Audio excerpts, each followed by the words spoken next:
Kodagu channel ವಾರ್ತೆಗಳ ಪ್ರಾಯೋಜಕರು Muliya Keshav Bhat and sons, Madikeri, Gonikoppa, Puttur, Bengaluru. Bharati radio house, electronic ಉಪಕರಣಗಳ ಬೃಹತ್ ಮಳಿಗೆ, ಗಣಪತಿ ಬೀದಿ, ಮಡಿಕೇರಿ, ಮುಖ್ಯ ರಸ್ತೆ, Gonikoppal. A2Z super market, Vishwamanava double road, Kuvempu Nagar, Mysuru. Wood look furniture, ಪೀಠೋಪಕರಣಗಳ ಬೃಹತ್ ಮಳಿಗೆ, ಆಲ್ವೆಸಲ್ ಟವರ್, ಕೊಯ್ನೂರು ರಸ್ತೆ, ಮಡಿಕೇರಿ. ಶಾರದಾ ಜ್ಯುವೆಲರಿ, ಕೊಡಗಿನ ಸಾಂಪ್ರದಾಯಿಕ ಆಭರಣಗಳ ವಿಶಾಲ ಮಳಿಗೆ, Aras road, Mysuru. Rohan city residential and commercial, Vijay, Mangaluru. ZRN Kaveri silks, art and craft emporium, ಅಪ್ಪಟ ರೇಷ್ಮೆ ಸೀರೆಗಳ ಮಳಿಗೆ, ಮೈಸೂರು ರಸ್ತೆ, ಮಡಿಕೇರಿ.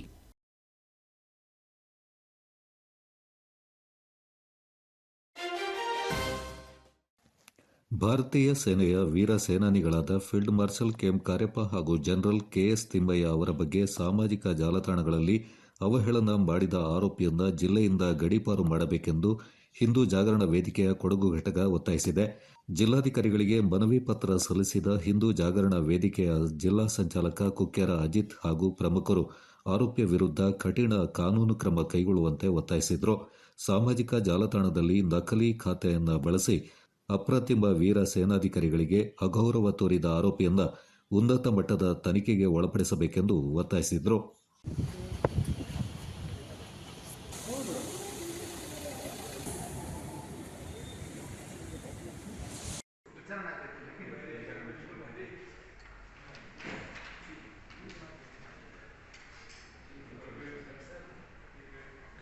ದೇಶ ಕಂಡಂತಹ ಇಬ್ಬರು ಕೊಡಗಿನ ವೀರ ಸೇನಾನಿಗಳು ಫೀಲ್ಡ್ ಮಾರ್ಷಲ್ ಕಾರ್ಯಪ್ಪ ಹಾಗೂ ಜನರಲ್ ತಿಮ್ಮಯ್ಯ ಇವರ ಬಗ್ಗೆ ಒಬ್ಬ ವಕೀಲನಾಗಿರತಕ್ಕಂಥ ವಿದ್ಯಾಧರ ಅನ್ನತಕ್ಕಂಥ ಒಬ್ಬ ವ್ಯಕ್ತಿ ಸಾಮಾಜಿಕ ಜಾಲತಾಣದಲ್ಲಿ ಅವಹೇಳನಕಾರಿಯಾಗಿ ಆ ಒಂದು ಸಂದೇಶವನ್ನು ಹರಿಬಿಟ್ಟಿರತಕ್ಕಂಥದ್ದು ಇವತ್ತು ಇಡೀ ಸಮಾಜ ಅದನ್ನು ವಿರೋಧಿಸ್ತಾ ಇದೆ.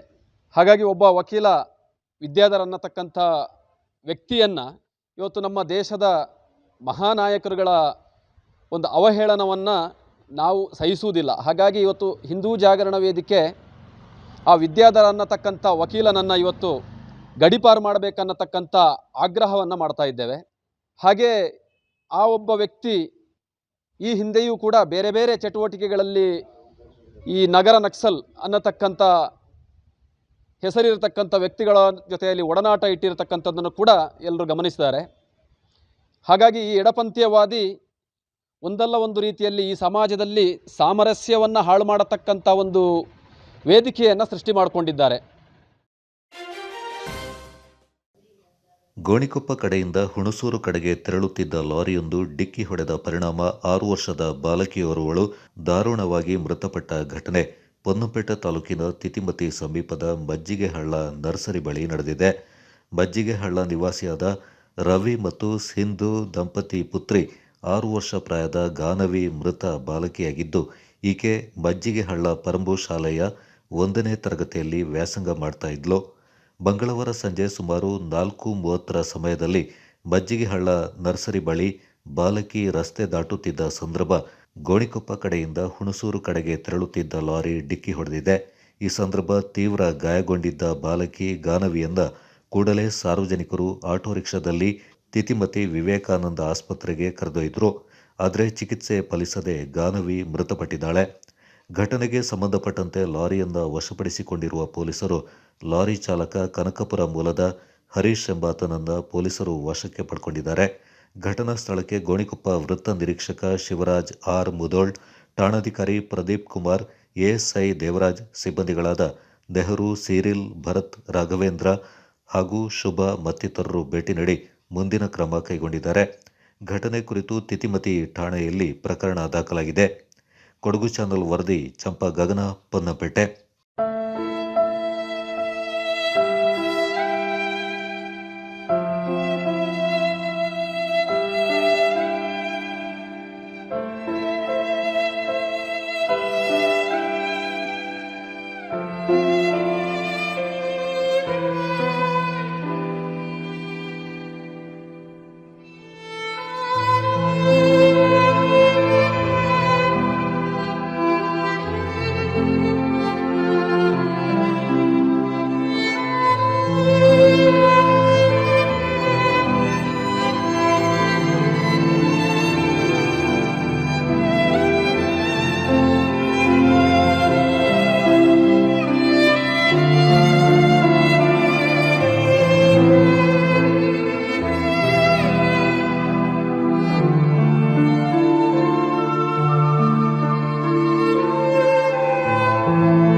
ಚಟ್ಟಳ್ಳಿ ಗ್ರಾಮ ಪಂಚಾಯಿತಿಯಲ್ಲಿ ತೆರವಾಗಿದ್ದ ಮಹಿಳಾ ಮೀಸಲಾತಿ ಸ್ಥಾನಕ್ಕೆ ಬಿಜೆಪಿ ಬೆಂಬಲಿತ ಅಭ್ಯರ್ಥಿ ಅಯ್ಯಂಡ್ರ ಭಾಗೀರಥಿ ಹೆಚ್ಚಿನ ಮತ ಪಡೆಯುವ ಮೂಲಕ ಗೆಲುವನ್ನು ಸಾಧಿಸಿದ್ದಾರೆ.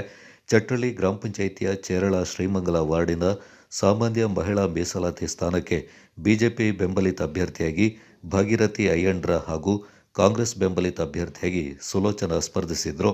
ಚುನಾವಣೆಯಲ್ಲಿ 440 ಮತ ಚಲಾವಣೆಗೊಳ್ಳುವ ಮೂಲಕ 43% ಮತದಾನವಾಗಿತ್ತು. ಸುಲೋಚನಾ 179 ಮತಗಳನ್ನು ಪಡ್ಕೊಂಡ್ರೆ ಭಾಗೀರಥಿ ಅಯ್ಯಂಡ್ರ 246 ಮತಗಳನ್ನು ಪಡ್ಕೊಂಡ್ರು. ಚಟ್ಟಳ್ಳಿ ಬಿಜೆಪಿ ತಾಲೂಕು ವಕ್ತಾರ ಹಾಗೂ ವಕೀಲ ಬಲ್ಲಾರಂಡ ಕಂಠಿಕಾರ್ಯಪ್ಪ, ಶಕ್ತಿ ಕೇಂದ್ರದ ಅಧ್ಯಕ್ಷ ರವಿ ಎನ್ಎಸ್, ಬಿಜೆಪಿಯ ಚಟ್ಟಳ್ಳಿ ವಾರ್ಡ್ ಅಧ್ಯಕ್ಷ ಪುತ್ತರಿರ ಶಿವನಂಜಪ್ಪ, ಅಯ್ಯಂಡ್ರ ಲೋಹಿತಾಶ್ವ, ಶುಭಾಂಗಿನಿ, ಆಶಾಬಾಬು ಹಾಗೂ ಕಾರ್ಯಕರ್ತರು ಈ ಸಂದರ್ಭ ಪಾಲ್ಗೊಂಡಿದ್ದರು. ಉಪಚುನಾವಣೆಯಲ್ಲಿ ಗೆಲುವು ಸಾಧಿಸಿದ ಹಿನ್ನೆಲೆ ಚಟ್ಟಳ್ಳಿ ಬಿಜೆಪಿ ಶಕ್ತಿ ಕೇಂದ್ರದಿಂದ ಚಟ್ಟಳ್ಳಿ ಪಟ್ಟಣದಲ್ಲಿ ವಿಜಯೋತ್ಸವವನ್ನು ಆಚರಣೆ ಮಾಡಲಾಯಿತು.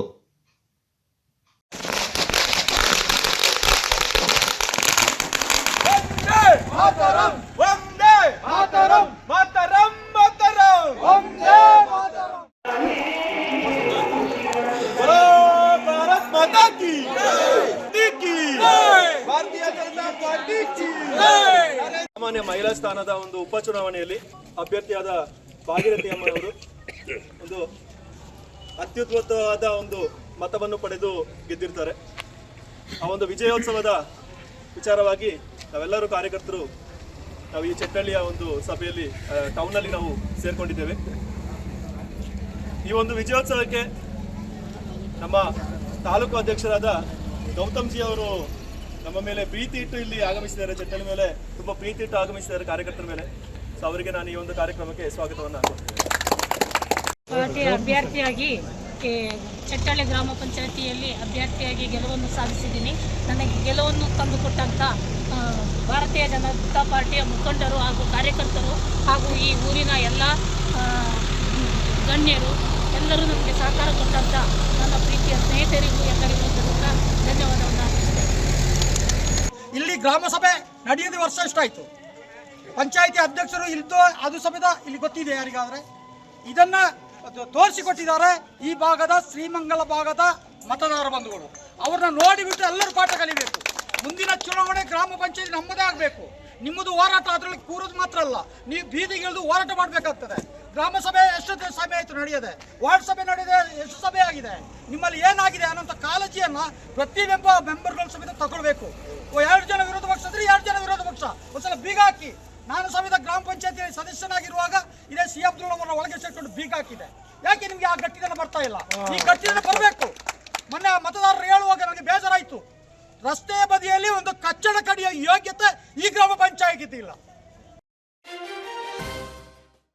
ಅಮ್ಮತ್ತಿ ಪಾಲಿಬೆಟ್ಟ ರಸ್ತೆ ಸಂಪೂರ್ಣ ಹದಗೆಟ್ಟಿದ್ದು, ರಸ್ತೆ ದುರಸ್ತಿಗೆ ಒತ್ತಾಯಿಸಿ ಅಮ್ಮತ್ತಿ ಮತ್ತು ಪಾಲಿಬೆಟ್ಟ ಆಟೋ ಮಾಲೀಕರ ಹಾಗೂ ಚಾಲಕರ ಸಂಘದಿಂದ ಅಮ್ಮತ್ತಿ ಮತ್ತು ಪಾಲಿಬೆಟ್ಟದಲ್ಲಿ ಏಕಕಾಲದಲ್ಲಿ ಪ್ರತಿಭಟನೆ ನಡೆಸಿ ರಸ್ತೆ ಕಾಮಗಾರಿ ನಡೆಸಲು ಒತ್ತಾಯಿಸಲಾಯಿತು.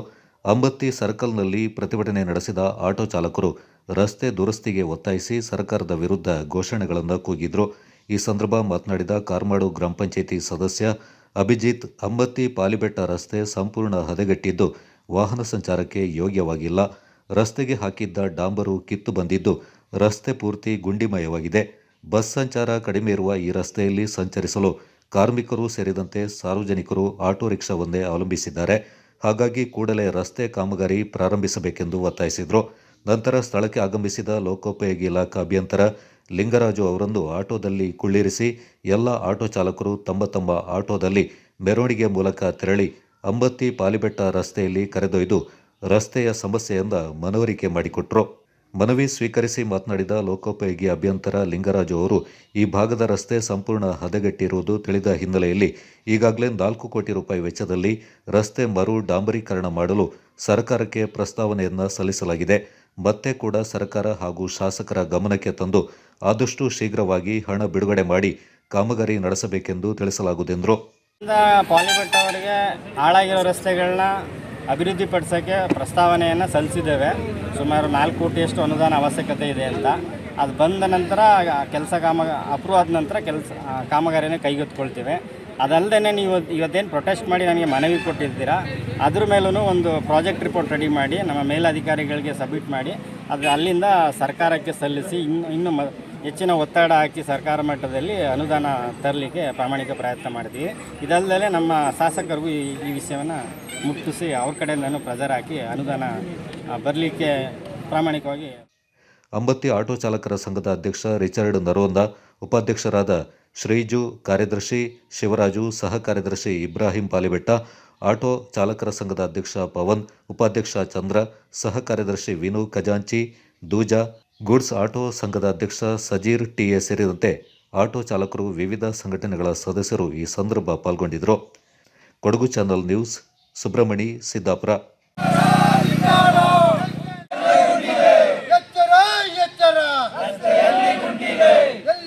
ಓಡಾಡ್ತಿದ್ದೀವಿ.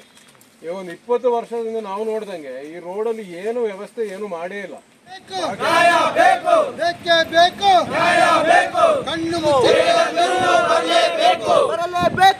ಸರ್ಕಾರಕ್ಕೆ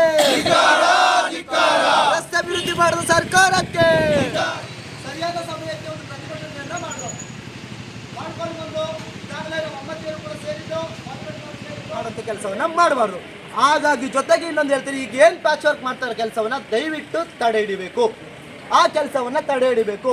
ನಮಗೆ ಬೇಕಾಗಿರೋದು ಕಂಪ್ಲೀಟ್ ಮರುಡಾಂಬರೀಕರಣ ಆಗುವಂಥ ಕೆಲಸವನ್ನ ಅಮ್ಮತ್ತಿ ಆಟೋ ಮಾಲೀಕರ ಮತ್ತು ಚಾಲಕರ ಸಂಘದ ವತಿಯಿಂದ ಮತ್ತು ಪಾಲಿಬೆಟ್ಟ ಆಟೋ ಮಾಲೀಕರ ಮತ್ತು ಚಾಲಕರ ಸಂಘದಿಂದ ಏಕಕಾಲದಲ್ಲಿ, ಜೊತೆಗೆ ಅಮ್ಮತ್ತಿಯ ಗೂಡ್ಸ್ ಚಾಲಕರ ಸಂಘ ಮತ್ತು ಟ್ಯಾಕ್ಸಿ ಚಾಲಕರ ಸಂಘ ಮತ್ತು ಚೇಂಬರ್ ಆಫ್ ಕಾಮರ್ಸ್ನ ಬೆಂಬಲದೊಂದಿಗೆ ಇವತ್ತೊಂದು ಪ್ರತಿಭಟನೆ ಮಾಡ್ತಾ ಇದ್ವಿ. ಅಮ್ಮತ್ತಿ ಪಾಲಿಬೆಟ್ಟ ರಸ್ತೆ ಅಭಿವೃದ್ಧಿಗಾಗಿ 2007ರಲ್ಲಿ ಆ ರಸ್ತೆ ಅಭಿವೃದ್ಧಿ ಕೆಲಸ ಮಾಡಿದ್ದು. ತದನಂತರ ಇದುವರೆಗೂ ಕೂಡ ಸುಮಾರು 17 ವರ್ಷಗಳು ಕಂಪ್ಲೀಟ್ ಆಗಿದೆ. 18 ವರ್ಷಕ್ಕೆ ಕಾಲಿಡುವಂಥ ಟೈಮ್ ಬಂದಿದೆ. ಆದರೂ ಕೂಡ ಕಂಪ್ಲೀಟ್ ರಸ್ತೆ ಹಾಳಾಗಿದ್ರು ಕೂಡ ನಾವು 2021ರಲ್ಲಿ ಪ್ರತಿಭಟನೆ ಮಾಡಿ ಆಗ್ರಹವನ್ನು ಮಾಡಿದ್ದು ರಸ್ತೆ ಅಭಿವೃದ್ಧಿ ಮಾಡಿ ಅಂತೇಳಿ. ಆದರೆ ಕೇವಲ ನಾಮಕಾವಸ್ಥೆಗೆ 1 ರಿಂದ 2 ಕಿಲೋಮೀಟರ್ಗಳು ಮಾಡಿ ಉಳಿದ ಕಾಮಗಾರಿಗಳನ್ನು ಮಾಡಿರೋದಿಲ್ಲ. ಈಗ ಕಂಪ್ಲೀಟ್ ರಸ್ತೆ ಹಾಳಾಗಿರೋದ್ರಿಂದ ವಾಹನ ಸಂಚಾರಕ್ಕೆ ಬಹಳಷ್ಟು ಕಷ್ಟ ಆಗ್ತಾ ಇದೆ. ಈ ನಿಟ್ಟಿನಲ್ಲಿ ಇವತ್ತು ನಾವು ಮತ್ತೊಮ್ಮೆ ಪ್ರತಿಭಟನೆಯನ್ನು ಮಾಡ್ತಾ ಇದ್ದೀವಿ. ಸರ್ಕಾರದ ವಿರುದ್ಧ ಪ್ರತಿಭಟನೆಯನ್ನು ಮಾಡ್ತಾ ಇದ್ದೀವಿ. ಸರ್ಕಾರದ ಸಂಬಂಧಪಟ್ಟವರು ಕೂಡಲೇ, ಅಧಿಕಾರಿಗಳು ಸರ್ಕಾರ ಕೂಡಲೇ ಈ ಒಂದು ನಮ್ಮ ಪ್ರತಿಭಟನೆಗೆ ಆಹ್ವಾನ ಸ್ವೀಕರಿಸಿ ಆ ರಸ್ತೆ ಆಶ್ವಾಸನೆಗಳ ಮಾತು ಬೇಡ ಏನ್ರಪ್ಪ ಅಲ್ವಾ. ನಮಗೆ ಇದು ಇವತ್ತು ಎಲ್ಲರೂ ಆಟೋ ಚಾಲಕರು ತಮ್ಮೆಲ್ಲ ಕೆಲಸ ಕಾರ್ಯಗಳನ್ನು ಬಿಟ್ಟು ಮಾಡ್ತಾ ಇದೀವಿ ಅಂತ ಹೇಳಿದ್ರೆ ನಮ್ಮ ಸಮಸ್ಯೆ ಯಾವ ರೀತಿ ನಿಮಗೂ ಗೊತ್ತಾಗಿದೆ ಸರ್.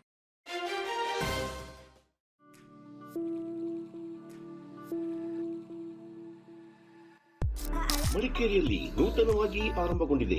ಕೇಶ ವಿನ್ಯಾಸದಲ್ಲಿ ಹೆಸರು ಗಳಿಸಿರುವ, ರಾಜ್ಯದ ಮೂಲೆ ಮೂಲೆಗಳಲ್ಲಿ ತನ್ನ ಶಾಖೆಗಳನ್ನು ಹೊಂದಿರುವ ಸುಸಜ್ಜಿತ ವಿಶಾಲವಾದ ಸಲೂನ್ ಈಗ ಮಡಿಕೇರಿಯ ಹಳೆ ಖಾಸಗಿ ಬಸ್ ನಿಲ್ದಾಣ ಸಮೀಪವಿರುವ ಕೂರ್ಗ್ ಸೆಂಟರ್ ಶಾಪಿಂಗ್ ಮಾಲ್ನಲ್ಲಿ. Shades family salon, first floor near Reliance Trends, Coorg centre shopping mall, Madikeri. Get amazing deals and festive discounts. Advanced haircut and advanced facial, manicure.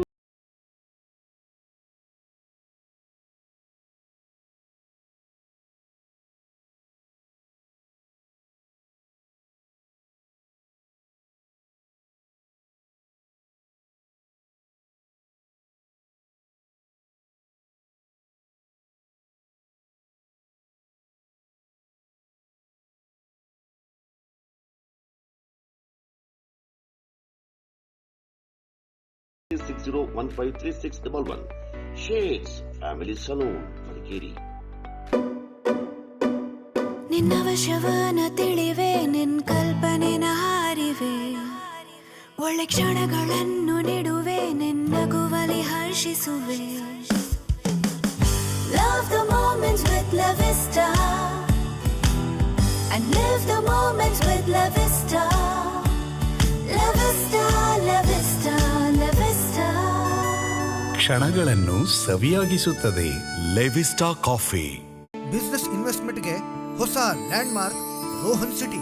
ವಾಣಿಜ್ಯ ಸ್ಥಳಗಳ ಮೇಲಿನ ಹೂಡಿಕೆಯ ಮೇಲೆ 7.5% ಗ್ಯಾರಂಟಿಡ್ ರಿಟರ್ನ್. ತಡ ಯಾಕೆ? ಈಗಲೇ ಇನ್ವೆಸ್ಟ್ ಮಾಡಿ. ನಿಮ್ಮ ಹೂಡಿಕೆಗೆ ಬೆಸ್ಟ್ ಪ್ರೈಸ್ ಸಿಗುವಾಗ ತಡ ಯಾಕೆ? ನಿಮ್ಮ ಸಕ್ಸೆಸ್ನ ಹೊಸ ಅಡ್ರೆಸ್ ರೋಹನ್ ಸಿಟಿ, ವಿಜಯ್, ಮಂಗಳೂರು.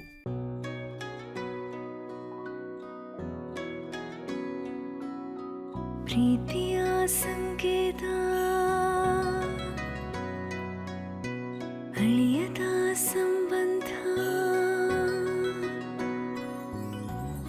ನಗುವಿನ ಸೌಂದರ್ಯ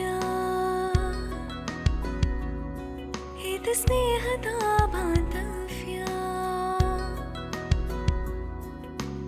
ಒಲವಿನ ಪ್ರತಿಧ್ವನಿ ತಂದಿದೆ ಸಂತಸ ಚಿನ್ನದ ಪ್ರತಿಹನಿ ತಂದಿದೆ ಸಂಭ್ರಮ ಮುಳಿಯ ಜ್ಯೂಸ್ ಕಣ ಕಣದಲು ಆನಂದ ಮುಳಿಯ ಜ್ಯೂಸ್ ಕಣ ಕಣದಲು ಸೌಂದರ್ಯ ಮುಳಿಯ ಜ್ಯೂಸ್ ಕಣ ಕಣದಲು ಆನಂದ ಮುಳಿಯ ಜ್ಯೂಸ್ ಕಣ ಕಣದಲು ಸೌಂದರ್ಯ ಮುಳಿಯಾ ಜ್ಯೂಸ್ ಕ್ರಿಯೇಟಿಂಗ್ ಹ್ಯಾಪಿನೆಸ್.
ಬೆಳಗುಂದ ಗ್ರಾಮ ಪಂಚಾಯಿತಿ ವ್ಯಾಪ್ತಿಯ ಹೊಸಕೋಟೆ ಗ್ರಾಮದ ಕಾಫಿ ತೋಟಗಳಿಗೆ ನುಗ್ಗಿದ ಕಾಡಾನೆಗಳ ಹಿಂಡು ಬೆಳೆಯಿಂದ ಸಂಪೂರ್ಣ ನಾಶ ಮಾಡಿದೆ. ಇದರಿಂದ ಫಸಲಿಗೆ ಬಂದಿದ್ದ ಲಕ್ಷಾಂತರ ರೂಪಾಯಿ ಮೌಲ್ಯದ ಕಾಫಿ, ಅಡಿಕೆ, ಬಾಳೆ, ತೆಂಗು ಬೆಳೆಗಳು ನಾಶವಾಗಿದ್ದು ಬೆಳೆಗಾರರಿಗೆ ಅಪಾರ ಪ್ರಮಾಣದ ನಷ್ಟ ಉಂಟಾಗಿದೆ ಎಂದು ಹೊಸಕೋಟೆ ಗ್ರಾಮದ ಬೆಳೆಗಾರರು ದೂರಿದ್ದಾರೆ. ಗ್ರಾಮದಂಚಿನ ಕಾಡು ಮತ್ತು ಪಾಳುಬಿಟ್ಟ ಕಾಫಿ ತೋಟಗಳಿಂದ ಬರ್ತಾ ಇರುವ ಕಾಡಾನೆಗಳು ಈ ಭಾಗದಲ್ಲಿ ರೈತರ ಬೆಳೆಗಳ ಮೇಲೆ ನಿರಂತರ ದಾಳಿಯನ್ನ ನಡೆಸ್ತಾ ಇದೆ. ಇದರಿಂದ ಬೆಳೆಗಾರರು ಕಂಗಾಲಾಗಿದ್ದಾರೆ. ಆನೆ ಹಾವಳಿ ತಡೆಗೆ ಹಲವು ಬಾರಿ ಅರಣ್ಯ ಇಲಾಖೆ ಅಧಿಕಾರಿಗಳಿಗೆ ಮನವಿ ಸಲ್ಲಿಸಲಾಗಿದ್ರೂ ಯಾವುದೇ ಪ್ರಯೋಜನವಾಗಿಲ್ಲ ಅಂತ ಸ್ಥಳೀಯ ಬೆಳೆಗಾರರು ಆರೋಪಿಸಿದ್ದಾರೆ. ಹಾವಳಿ ದಿನೇ ದಿನೇ ಹೆಚ್ಚುತ್ತಿದ್ರೂ ಇಲ್ಲಿನ ಬೆಳೆಗಾರರ ಸಮಸ್ಯೆಯಿಂದ ಯಾರೂ ಗಂಭೀರವಾಗಿ ಪರಿಗಣಿಸ್ತಾ ಇಲ್ಲ ಅಂತ ಹೊಸಕೋಟೆಯ ತೋಟ ಮಾಲೀಕರಾದ ಡಿಎಚ್ ಸೂಫಿ ಹಾಜಿ ಆರೋಪಿಸಿದ್ದಾರೆ. ಕಾಡಾನೆಗಳ ನಿರಂತರ ಉಪಟಳವನ್ನು ನಿಯಂತ್ರಿಸಲು ಅರಣ್ಯ ಇಲಾಖೆ ತ್ವರಿತವಾಗಿ ಕ್ರಮ ಕೈಗೊಳ್ಳಬೇಕೆಂದು ಸೂಫಿ ಹಾಜಿ ಗ್ರಾಮದ ಬೆಳೆಗಾರರ ಪರವಾಗಿ ಅರಣ್ಯ ಇಲಾಖೆಯಿಂದ ಒತ್ತಾಯಿಸಿದ್ದಾರೆ.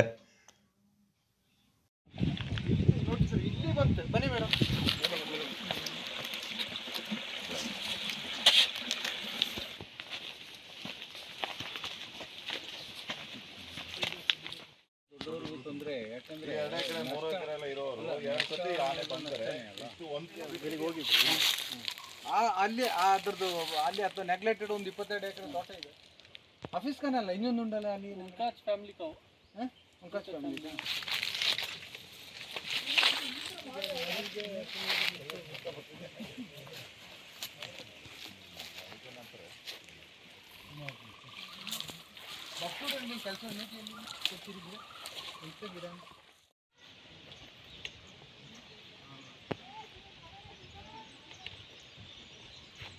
ಕೆಲಸ ಯಾಕಂದ್ರೆ ನಮಗೆ ಮಾತ್ರ ಅಲ್ಲ ಎಲ್ಲರಿಗೂ ಇರುವಂತ ತೊಂದರೆ ಅಲ್ವಾ. ನಾವು ಚೆನ್ನಾಗಿರ್ಬೇಕು, ಬೇರೆಯವ್ರು ಆಳ್ಬೇಕು ಅಂತ ಕೆಲಸ ಮಾಡ್ಲೇಬೇಕು. ಅದು ಮಾಡಿದ್ರೆ ಮಕ್ಕಳು ಕಾಲೇಜಿಗೆ ಹೋಗುವಾಗ ಬೆಳಿಗ್ಗೆ ಇರ್ತದಲ್ಲ, ಬೆಳಿಗ್ಗೆ 8 ಗಂಟೆಗೆ ರೋಡ್ ಅಲ್ಲಿ ಸಿಕ್ಬಿಟ್ಟು ಅವ್ರು ಕಿಚ್ಚಾಡ್ಕೊಂಡು ಇನ್ಸಿಡೆನ್ಸ್ ಆಗಿ ಹೇಳ್ಬಿಟ್ಟು ಪ್ರಯೋಜನ ಇಲ್ಲ. ಏನ್ ಗೊತ್ತಾ, ಈಗ ಏನಾದ್ರೂ ಹೆಚ್ಚು ಕಮ್ಮಿ ಆಗ್ಬಿಟ್ಟು ಆಗದಿರಲಿ ಯಾರಿಗೂ ನಿಮ್ಮ ಮೇಲೆ ಎಲ್ಲರೂ ಹಾರಿ ಬೀಳ್ತಾರೆ. ಇಷ್ಟೊಂದು ದಿವಸ ಇಷ್ಟೊಂದು ಪ್ರಯತ್ನ ಮಾಡ್ಬಿಟ್ಟು ನೀವು ಓಡಿಸಿಲ್ಲ ಅಂತ ಹೇಳ್ಬಿಟ್ಟು ಆಗದೇ ಇರಲಿ. ಮಕ್ಕಳಿಗೆ ಎಷ್ಟೋ ಸತಿ ಹೋಗೋದು ಬರೋದು ಆದ್ಮೇಲೆ ಹೇಳ್ಬಿಟ್ಟು ಪ್ರಯೋಜನ ಇಲ್ಲ. ಮೊನ್ನೆ ಸಹ ನಮ್ದೊಂದು ತೋಟ ಒಂದು ವಿಸಿಟ್ ಮಾಡಿ ಅದನ್ನ ನೋಡಿದ್ರೆ ಹತ್ತು ಬಿಡ್ತೀರಾ ಅಷ್ಟು ಆತರ. ಯಾಕಂದ್ರೆ ಅಷ್ಟೊಂದು ಚಿಕ್ಕ ತೋಟದಲ್ಲಿ ಎಷ್ಟು ಚೆನ್ನಾಗಿ ಗಿಡ ಎಲ್ಲ ಬೆಳೆದಿದ್ದು ಇವರೆಲ್ಲ ಬಂದಿದ್ದಾರೆ ನೋಡಕ್ಕೆ. ಇದು ಮಾಡಿದ್ರೆ ಮಾತ್ರ ಅದಕ್ಕೆ ಪರಿಹಾರ ಆಗೋದು. ಇಲ್ಲ ಅಂತ ಹೇಳಿದ್ರೆ ಇಲ್ಲಿಂದ ಅಲ್ಲಿ ಬಿಟ್ಟು ಯಾಕೆಂತಂದ್ರೆ ಒಂದ್ಸಲಿ ಶಿಫ್ಟ್ ಮಾಡುವ ಪ್ರಯತ್ನ ಮಾಡ್ಬೇಕು. ಲೈನ್ ಅಷ್ಟು ಹತ್ರ ಬಂದ್ಬಿಟ್ಟು ಅಷ್ಟು ಸೈಲೆಂಟ್ ಆಗಿ ಬೇರೆ ಟೈಮಲ್ಲಿ ಅಲ್ಲ, ನೈಟ್ 2-2:30 ಗಂಟೆಗೆ ಅದರ ಮಧ್ಯದಲ್ಲಿ 3 ಗಂಟೆ 2:37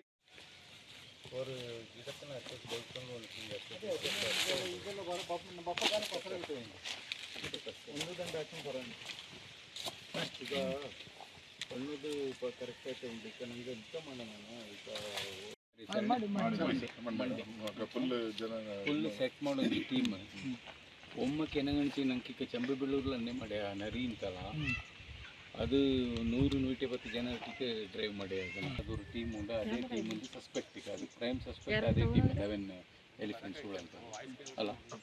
ಸೊ ಎಲ್ಲಿರ್ತದೆ ಏನಂತ ನಮ್ಮ ತಿಂಗಳ ಚಾಚಲ್ಲ ಚೌವಾಚ ಅಂಗಡ ಕೂಡೇ ದಂಡಾಳನ್ನ ಬಿಟ್ರೆ ನಿಂಗಡ ಕೂಡ ನಂಗಳು ಇಪ್ಪ ಬೈಟು ಬಂತಿಪ್ಪ ಅಂದ್ರೆ ಬೈಟು 12 ಗಂಟೆಗೆ ನಾ ಬಂದ್ರು ಹಿಂಗೆ ನೋಡಿ ನಂಗೆ ಇಲ್ಲಿ ಉಂಡು ಒಂದು ಬೇಜಾರು ಮಾಡೋದಕ್ಕೊಂದಿಲ್ಲ ಮನೆಯವ್ರ ಒಳಕೊಂದು ಬಪ್ಪಲೆ ಇನ್ನಿದದು ಇಲ್ಲೇ ದಾಟಿದ್ದು ಇಲ್ಲಿ ಎಲ್ಲಿಯೂ ಇಲ್ಲ ಅಂದೆ.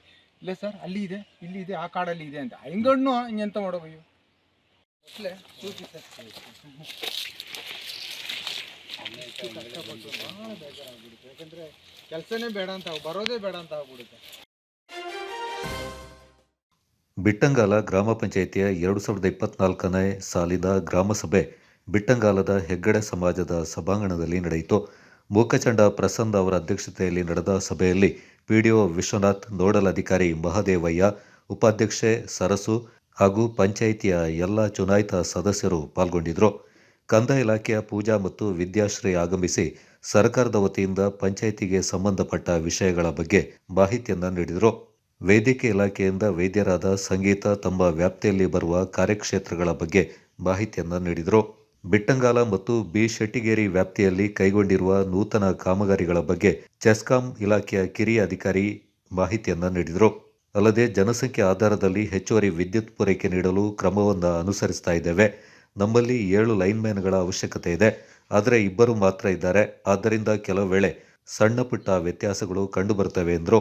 ಪೊಲೀಸ್ ಇಲಾಖೆಯಿಂದ ಬಿಕೆ ಮೋಹನ್ ಹಾಗೂ ಅಧಿಕಾರಿ ವಾಣಿಶ್ರೀ ಆಗಮಿಸಿ ಮಾಹಿತಿಯನ್ನು ನೀಡಿದರು. ಒಂದು ಮನವಿ ತಮ್ಮಲ್ಲಿ ಎಲ್ಲರಿಗೂ ಅವಕಾಶ ಇದೆ, ಎಲ್ಲ ವಾರ್ಡ್ನವರಿಗೂ ಅವಕಾಶ ಇದೆ. ದಯವಿಟ್ಟು ಅಜೆಂಡಾ ಪ್ರಕಾರ ಹೋಗುವ ಒಂದು ಸಭೆಯನ್ನು ಯಶಸ್ವಿಯಾಗಿ ನಡೆಸುವ ಅಂತ ತಮ್ಮಲ್ಲಿ ಮೊದಲನೇದಾಗಿ ಮನವಿ ಮಾಡಿಕೊಂಡಿದ್ದೇನೆ. ಈ ಸಭಾಧ್ಯಕ್ಷತೆಯನ್ನು ವಹಿಸಿರ್ತಕ್ಕಂತಹ ಗ್ರಾಮ ಪಂಚಾಯಿತಿಯ ಗೌರವಾನ್ವಿತ ಅಧ್ಯಕ್ಷರಾದ ಶ್ರೀ ಮೂಕಚಂಡ ಎಸ್ ಪ್ರಸನ್ನ ಸರ್ ಅವರನ್ನ ಸರ್ವರ ಪರವಾಗಿ ಸಭೆಯ ಪರವಾಗಿ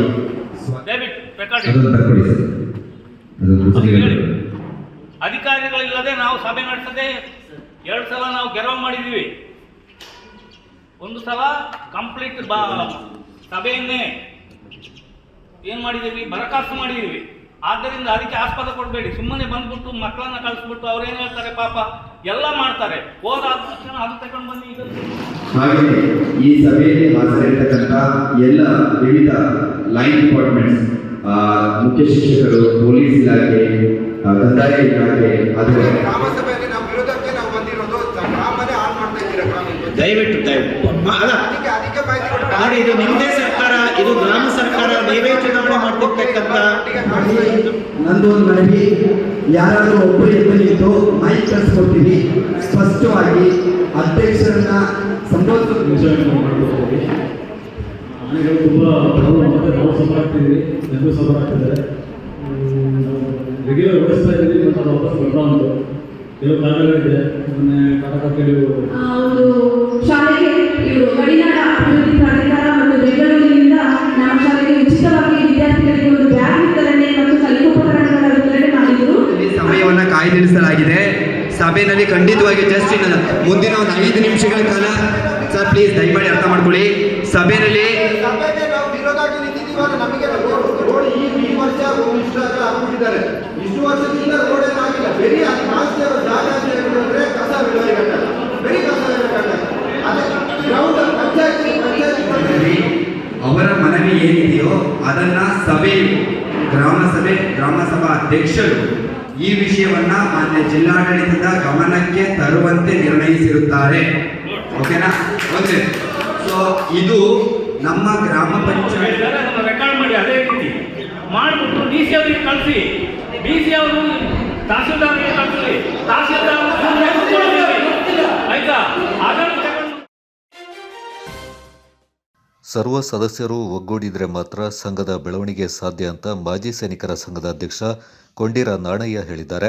ನಾಪಕ್ಲುವಿನ ಮಹಿಳಾ ಸಮಾಜದಲ್ಲಿ ಆಯೋಜಿಸಲಾಗಿದ್ದ ಮಾಜಿ ಸೈನಿಕರ ಸಂಘದ ವಾರ್ಷಿಕ ಮಹಾಸಭೆ ಅಧ್ಯಕ್ಷತೆ ವಹಿಸಿ ಅವರು ಮಾತನಾಡಿದರು. ಸಂಘದಿಂದ ಎಲ್ಲರಿಗೂ ಪ್ರಯೋಜನವಾಗಬೇಕು. ಸರ್ಕಾರದ ಸವಲತ್ತುಗಳನ್ನು ಪಡೆದುಕೊಳ್ಳಬೇಕಾದರೆ ಎಲ್ಲ ಸದಸ್ಯರು ಒಗ್ಗೂಡಬೇಕು. ಹೋಬಳಿ ವ್ಯಾಪ್ತಿಯಲ್ಲಿ 200ಕ್ಕೂ ಹೆಚ್ಚು ಮಾಜಿ ಸೈನಿಕರಿದ್ದಾರೆ. ಆದರೆ ಮಹಾಸಭೆಯಲ್ಲಿ ಪಾಲ್ಗೊಳ್ಳುವವರ ಸಂಖ್ಯೆ ಮಾತ್ರ ಬಹಳ ಕಡಿಮೆ. ಹೆಚ್ಚಿನ ಸದಸ್ಯರು ಸಭೆಯಲ್ಲಿ ಪಾಲ್ಗೊಂಡರೆ ಮಾತ್ರ ಸೈನಿಕರ ಸಮಸ್ಯೆಗಳನ್ನು ಪರಿಹರಿಸಲು ಸಾಧ್ಯವೆಂದರು. ಸಂಘದ ಕಾರ್ಯದರ್ಶಿ ಕೇಟೋಳಿ ರಾಜಪ್ಪ, ಖಜಾಂಚಿ ಕರೀಂ, ಉಪಾಧ್ಯಕ್ಷ ಅಪ್ಪುಮಣಿಯಂಡ ನಾಣಯ್ಯ, ನಿರ್ದೇಶಕರಾದ ಪುಲ್ಲೇರ ಪಳಂಗಪ್ಪ, ಪಾಡಿಯಂಬಂಡ ಅಪ್ಪಣ್ಣಮ್ಮಯ್ಯ, ಅಮ್ಮಂಡ ಅಶೋಕ್, ಮುಂಡಾಟಿರ ಪಾರ್ವತಿ, ಕಂಬೆಯಂಡ ಅಪ್ಪಣ್ಣ ಮತ್ತು ಸಂಘದ ಸದಸ್ಯರು ಪಾಲ್ಗೊಂಡಿದ್ದರು. Kodagu channel news, Duggala Sadananda, Napoklu. ಆದರೆ ಈ ನೋಟಿಸ್ ಮಾಡಿದರು ಕೆಲವು ಜನರು, ನೀವಲ್ಲಿ ಪೇಪರ್ ಹಾಕಿಲ್ಲ, ಮಾಧ್ಯಮದಲ್ಲಿ ಬರಬೇಕು, ರೇಡಿಯೋದಲ್ಲಿ ಬರಬೇಕು ಅಂತೇಳಿ ಹಲವರ ಒಂದು ನೋಟಿಸ್ ಅಪ್ಲೈ ಇದ್ದಾಗ ಆಗುತ್ತದೆ. ಇಲ್ಲ ಮನೆ ಮನೆಗೆ ಹೋಗಿ ನನಗೆ ನೋಟಿಸ್ ಕೊಡಲಿಕ್ಕೆ ಸಾಧ್ಯ ಎಲ್ಲ ಪೋಸ್ಟ್ ಮಾಡುವ ಏರ್ಪಾಡು ಆಗಿದೆ, ನಾವು ಮಾಡ್ತಾ ಬಂದಿದ್ದೆವು. ಆದರೆ ನೋಟಿಸ್ ಸಿಗೋದಿಲ್ಲ, ನಮಗೆ ಗೊತ್ತಿಲ್ಲ ಅಂತ ಹೇಳುವ ಒಂದು ಪ್ರಶ್ನೆ ಬಂತು. ಅದಕ್ಕೆ ಭಾಳ ಸುದೀರ್ಘವಾಗಿ ಚರ್ಚೆ ಮಾಡಿ ನಾವು ಸೆಲೆಕ್ಟೆಡ್ ಆಗಿ ಆಯಿತು. ಯಾವಾಗಾದ್ರೂ ಮಾಡಿದ್ರೆ ಅವರಿಗೆ ಒಂದು ಸುತ್ತವಾಗಿ ಮಾಡುವ ಅಂತ ಹೇಳ್ಕೊಂಡು ಈಗ ಎಲ್ಲರೂ ಒಂದು ಸೇರಿದರೆ 9 ಸೇರಿದರೆ ಅದು ದೊಡ್ಡ ವಿಷಯ ಏನಲ್ಲ. ಆದರೆ ನೀವು ನೋಡ್ತೀರಾ, ನಮಗೆ 200 ಚಿಲ್ಲರೆ ಮೆಂಬರ್ಶಿಪ್ ಇದ್ದಾರೆ. ಆದರೆ ಬರೋದು ನಮ್ಮ ಸಭೆಗೆ ಬರೋದು 25, 30, 40, 50ರ ಒಳಗೆ. ಯಾಕಂದ್ರೆ ನಾವು ನಮ್ಮ ಸೆಂಟರ್ ತೋರಿಸಿದ್ರೆ ಮಾತ್ರ ನಮಗೆ ಯಾವುದಾದ್ರೂ ಒಂದು ಕೆಲಸದಲ್ಲಿ ಆದಾಗಲಿ ಸರ್ಕಾರದಿಂದ ಸಿಗುವ ಆಗಲಿ ಉಪಯೋಗವನ್ನು ನಾವು ಪಡ್ಕೊಂಡು, ಇದೇ ರೀತಿ ಎಲ್ಲರೂ ಮಾಡಿದರೆ ನಮಗೆ ಯಾವ ಅಭ್ಯಂತರ ಇಲ್ಲ. ಅಲ್ಲ, ಇನ್ನೂ ಜಾಸ್ತಿ ಮಾಡುವ ಒಂದು ಸಂಭವ ಮತ್ತೆ ಬರ್ತದೆ. 10,000ವರೆಗೆ ತಗೊಂಡು ಹೋಗ್ಬೋದು. ನಮ್ಮಲ್ಲಿ ಯಾವ ಒಂದು ಕೇಸು ಬೆನ್ನಿಗಿಲ್ಲ, ಅಂದ ಪೇಪರ್ ಇದುವರೆಗೆ ಯಾವುದೂ ಇಲ್ಲ. ಎಲ್ಲಿ ಒಂದು ಪ್ರೂವ್ ಮಾಡಿದ್ದು ಫೇಲ್ ಆಗಿದ್ದಾರೆ. ಎಲ್ಲರಿಗೂ ಪರೀಕ್ಷೆ ಮಾಡಿ ಜಾಸ್ತಿಯಾಗಿ ನಮ್ಮ ವೀರನಾರಿಯರಿಗೆ ಬಹಳ ತೊಂದರೆ ಆಗ್ತಾ ಮುಂದಾಗ್ತಿತ್ತು. ಯುದ್ಧಗಳಲ್ಲಿ ನಾವು ಅಟೆಂಡ್ ಆಗ್ತೀವಿ. ಭಾಳ ಜನರು ಸ್ವಲ್ಪ ಮುಂದೆ ನಮ್ಮ ಹಾಗೆ ಚಲನವಲನ ಮಾಡಲಿಕ್ಕೆ ಸಾಧ್ಯವಿಲ್ಲ, ಇಂಥವರು ಇದ್ದಾರೆ. ಆದ್ದರಿಂದ ನನ್ನ ಒಂದು ರಿಕ್ವೆಸ್ಟು, ನಾವು ನಮ್ಮ general body meeting, X-service man general body meeting ಬರುವಾಗ ನಮಗೆ 2004 ಕೊಟ್ಟಿದ್ದೀವಿ. ಈಗ ಕಳೆದ ವರ್ಷ ಆಚೆ ವರ್ಷ ಸ್ವಲ್ಪ ಮಾಸದಲ್ಲಿ ತೀರ್ಮಾನ ಮಾಡಿ 2,500 ಕೇಳ್ಕೊಂಡು 5,000 ರೂಪಾಯಿ ಕೊಡುವಂಗೆ ತೀರ್ಮಾನ ಆಯಿತು. ಈಗ ಹೆಚ್ಚಿಗೆ ಮೆಂಬರ್ ಆದರೆ ಜಾಸ್ತಿ ಮಾಡ್ಬೋದು. ಈಗ ಮೆಂಬರ್ ಕಡಿಮೆ ಇರ್ತಾನೆ ಜಾಸ್ತಿ ಮಾಡಲಿಕ್ಕೆ ಅಂತ. ಈಗ 40-42 ಆಗಿದೆ. ಎಷ್ಟು ನಂಬರ್ 42 ಜನ ಇದೆ. ಈಗ ಒಟ್ಟು ಮೇಲೆ ಈ ಸಂಘದಲ್ಲಿ 42 ಸದಸ್ಯರಿದ್ದಾರೆ. ಎಲ್ಲ ಮೆಂಬರ್ ಆದರೆ ಜಾಸ್ತಿ ಮಾಡ್ಬೋದು. ಈಗ ಮೆಂಬರ್ಶಿಪ್ಗೆ ಅಂತ ಏನು ಮಾಡಿದ್ದೀನಿ ಅಂತ ಅದು 2,500 ರೂಪಾಯಿ ಹೇಳಿದ್ರಲ್ಲ, ಅದು 1,555 ಕಲೆಕ್ಷನ್ ಅರ್ಥ ಇದೆ. ಎಷ್ಟು ಕೇಳಿ 23ರಿಂದ 24 ಎಷ್ಟು 1,555 ರೂಪಾಯಿ.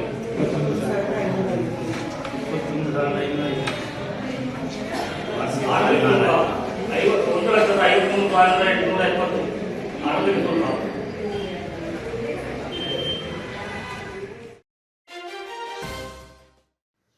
ದೇಶ ಕಂಡ ಮಹಾನ್ ಚೇತನಗಳಾದ ಫೀಲ್ಡ್ ಮಾರ್ಷಲ್ ಕೆ.ಎಂ. ಕಾರ್ಯಪ್ಪ ಹಾಗೂ ಪದ್ಮಭೂಷಣ ಕೆ.ಎಸ್. ತಿಮ್ಮಯ್ಯ ಅವರ ಕುರಿತು ಸಾಮಾಜಿಕ ಜಾಲತಾಣಗಳಲ್ಲಿ ಅವಹೇಳನ ಮಾಡಿರುವ ಆರೋಪಿಯಿಂದ ಮುಂದಿನ 1 ವಾರದೊಳಗೆ ಗಡೀಪಾರು ಮಾಡದಿದ್ದರೆ ತೀವ್ರ ರೀತಿಯ ಹೋರಾಟವನ್ನು ರೂಪಿಸುವುದಾಗಿ ವಿವಿಧ ಕೊಡವ ಸಂಘಟನೆಗಳು ಎಚ್ಚರಿಕೆಯನ್ನು ನೀಡಿವೆ.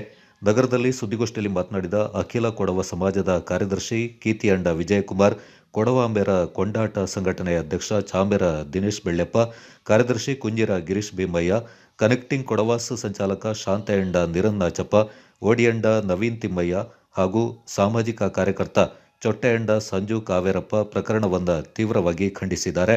ವೀರ ಸೇನಾನಿಗಳಿಗೆ ಅಪಮಾನ ಮಾಡಿದ ಆರೋಪಿಯಿಂದ ಬಂಧಿಸುವಲ್ಲಿ ಯಶಸ್ವಿಯಾದ ಪೊಲೀಸರ ಕಾರ್ಯಕ್ಷಮತೆಯಿಂದ ಅಭಿನಂದಿಸುತ್ತೇವೆ. ಈ ಪ್ರಕರಣವನ್ನು ಮರು ತನಿಖೆಗೆ ಒಳಪಡಿಸಿ ಗಡೀಪಾರಿಗೆ ಕ್ರಮ ಕೈಗೊಳ್ಳಬೇಕೆಂದು ಒತ್ತಾಯಿಸುತ್ತೇವೆ. ಆರೋಪಿಯನ್ನು ಅಮಾನತು ಮಾಡಿದ ವಕೀಲರ ಸಂಘವನ್ನು ಕೂಡ ಅಭಿನಂದಿಸುವುದಾಗಿ ಹೇಳಿದ್ದಾರೆ. ಆರೋಪಿಯನ್ನು ಬಂಧಿಸುವಲ್ಲಿ ಶ್ರಮಪಟ್ಟ ಪೊಲೀಸರು ಇತರ ಸಂಘಟನೆಗಳು ನೀಡಿದ ದೂರಿನ ಆಧಾರದ ಮೇಲೆ ಎಫ್ಐಆರ್ ದಾಖಲಿಸಿದ್ದರೆ ಕಠಿಣ ಕ್ರಮ ಕೈಗೊಳ್ಳಲು ಅವಕಾಶವಿತ್ತು. ಪೊಲೀಸರು ಸುಮೋಟೋ ದೂರು ದಾಖಲಿಸಿದ ಪರಿಣಾಮ ಇಂದು ನಾವು ಮೇಲ್ಮನವಿ ಸಲ್ಲಿಸಲು ತೊಂದರೆ ಆಗ್ತಾ ಇದೆ. ತಕ್ಷಣ ಪೊಲೀಸರು ಪ್ರಕರಣದ ಮರು ತನಿಖೆಗೆ ನ್ಯಾಯಾಲಯಕ್ಕೆ ಮೇಲ್ಮನವಿ ಸಲ್ಲಿಸಬೇಕೆಂದು ಒತ್ತಾಯಿಸಿದರು. ಶಿಕ್ಷೆಗೆ ಗುರಿಪಡಿಸಲಿಕ್ಕೆ ನಾವೆಲ್ಲರೂ ಕೂಡ ಒಟ್ಟಿಗೆ ಒಂದು ಸಾಮೂಹಿಕ ಹೋರಾಟವನ್ನು ಈ ಸಂದರ್ಭದಲ್ಲಿ ಮಾಡಿದ್ವಿ. ಅದಕ್ಕೆ ಮಾಧ್ಯಮದ ಸಹಕಾರ ಅತ್ಯಂತ ಮಹತ್ವದಾಗಿತ್ತು. ನಾವೆಲ್ಲರೂ ಕೂಡ ಆ ಜವಾಬ್ದಾರಿಯನ್ನು ನಿಮ್ಮ ಸಮಸ್ಯೆ ಅನ್ನೋ ರೀತಿಯಲ್ಲಿ ನೀವು ಸಂವಹನವನ್ನು ಮಾಡಿದ್ದೀರಿ. ಅದಕ್ಕಾಗಿ ಮಾಧ್ಯಮಕ್ಕೆ ನಾವು ಮೊದಲಾಗಿ ಧನ್ಯವಾದಗಳನ್ನು ಸಲ್ಲಿಸ್ತೇವೆ. ನಮಗೆಲ್ಲರಿಗೂ ಗೊತ್ತಿದೆ, ಫೀಲ್ಡ್ ಮಾರ್ಷಲ್ ಕಾರ್ಯಕ್ರಮ ಮತ್ತು ಜನರು ತಿಮ್ಮಯ್ಯ ಅವರು ಒಂದು ಸಮುದಾಯದ, ಒಂದು ಕುಟುಂಬದ, ಒಂದು ಜಿಲ್ಲೆಯ ಅಥವಾ ಒಂದು ರಾಷ್ಟ್ರದ ತೀರ್ಮಾನಕ್ಕೆ ವಕೀಲರ ಸಂಘಕ್ಕೆ ನಾವು ಕೃತಜ್ಞತೆಯನ್ನು ಸಲ್ಲಿಸ್ತೇವೆ. ಮತ್ತು ಈ ಒಂದು ರಾಷ್ಟ್ರದ್ರೋಹಿಯ ವಿರುದ್ಧ ಇಡೀ ಜಿಲ್ಲೆಯಾದ್ಯಂತ ಎಲ್ಲ ಜನಾಂಗಗಳು, ಧರ್ಮಗಳು ಧ್ವನಿಯನ್ನ ಎತ್ತಿದ್ದೇವೆ. ಯಾರು ಈ ರಾಷ್ಟ್ರದ ದ್ರೋಹವನ್ನ, ಸಮಾಜವನ್ನ ಹೊಡಿತಕ್ಕಂಥ ಕೆಲಸ, ಕೊಡಗಿನಲ್ಲಿ ಸ್ವಾಸ್ಥ್ಯವನ್ನ, ಶಾಂತಿಯನ್ನ ಕದಡಲಿಕ್ಕೆ ಅವಕಾಶವನ್ನ ಕೊಡೋದಿಲ್ಲ ಅನ್ನೋದಂತ ಸ್ಪಷ್ಟ ಸಂದೇಶವನ್ನ ಎಲ್ಲ ದ್ರೋಹಿಗಳಿಗೆ, ಸಮಾಜ ದ್ರೋಹಿಗಳಿಗೆ ಈ ಮೂಲಕ ಎಲ್ಲ ಸಮಾಜಗಳು, ಸಂಘ ಸಂಸ್ಥೆಗಳು, ಧರ್ಮಗಳು, ಜನಾಂಗಗಳು ಕೂಡ ರವಾನಿಸಿದೆ. ಎಲ್ಲ ಸಂಘ ಸಂಸ್ಥೆ ಸಮಾಜಗಳಿಗೆ ನಾವು ಧನ್ಯವಾದಗಳನ್ನ ಸಲ್ಲಿಸ್ತಾ, ಈಗಾಗಲೇ ನಾವು ಪೊಲೀಸರಿಗೆ ಮತ್ತೊಮ್ಮೆ ಆಗ್ರಹಪಡಿಸ್ತೇವೆ, ನೀವು ಅದನ್ನ ಮೇಲ್ಮನವಿಗೆ ಪ್ರಯತ್ನವನ್ನ ಮಾಡಬೇಕು. ಕಾನೂನು ವ್ಯಾಪ್ತಿಯಲ್ಲಿ ನ್ಯಾಯಾಲಯಕ್ಕೆ ನೀವು ಮೇಲ್ಮನವಿಯನ್ನು ಸಲ್ಲಿಸಿ ಅವರನ್ನು ಮತ್ತೆ ವಶಕ್ಕೆ ಪಡೆಯಲಿಕ್ಕೆ ಅವಕಾಶ ಇದೆ, ನೀವು ಅದನ್ನು ಬಳಸಿಕೊಳ್ಳಬೇಕು. ಅದೇ ನಿಟ್ಟಿನಲ್ಲಿ ಈಗ ಬೆಂಗಳೂರು ಬಡವ ಸಮಾಜ ಬೆಂಗಳೂರಿನ R T Nagar police station ಅಲ್ಲಿ ಒಂದು ಪ್ರಕರಣವನ್ನು ದಾಖಲಿಸಿತ್ತು. ಆ ಪ್ರಕರಣದ ಆಧಾರದಲ್ಲಿ ಎಫ್ಐಆರ್ ದಾಖಲಾಗಿದೆ. ಆತನಿಗೆ ನೋಟಿಸ್ ಕೂಡ ರವಾನೆ ಆಗಿದೆ. ಅಲ್ಲಿ ಬೇರೆ ಸೆಕ್ಷನ್ಗಳನ್ನು ಹಾಕಿದರೆ ಅದರಲ್ಲಿ ಆತನಿಗೆ ಮತ್ತಷ್ಟು ವಿಚಾರಣೆಗಳಿಗೆ ಮತ್ತು ಶಿಕ್ಷೆಗೆ ಅವಕಾಶ ಆಗಬಹುದು. ಈ ಎಲ್ಲದಕ್ಕಿಂತ ಮುಂಚೆ ನಮಗೆ ಇರ್ತಕ್ಕಂಥದ್ದು ಒಂದೇ ಆ ವ್ಯಕ್ತಿ ಕೊಡಗಿನಲ್ಲಿ ಬದುಕಲಿಕ್ಕೆ ಯೋಗ್ಯನಲ್ಲ. ಆತನನ್ನ ಈ ಕ್ಷಣದಿಂದ ಗಡೀಪಾರು ಮಾಡಬೇಕು. ಹಿಂದೆ ಬೇರೆ ಬೇರೆ ಪ್ರಕರಣಗಳಲ್ಲಿ ಕೋಮುದ್ವೇಷಗಳು ಅಥವಾ ಸಮಾಜಘಾತಕ ಶಕ್ತಿಗಳ ಕೆಲಸಗಳಲ್ಲಿ ಮಾಡಿದವರನ್ನ ಜಿಲ್ಲೆಯಿಂದ ಗಡೀಪಾರು ಮಾಡಿದಂಥ ಸಾಕಷ್ಟು ಉದಾಹರಣೆಗಳು ಈ ಜಿಲ್ಲೆಯಲ್ಲಿ ಇದೆ.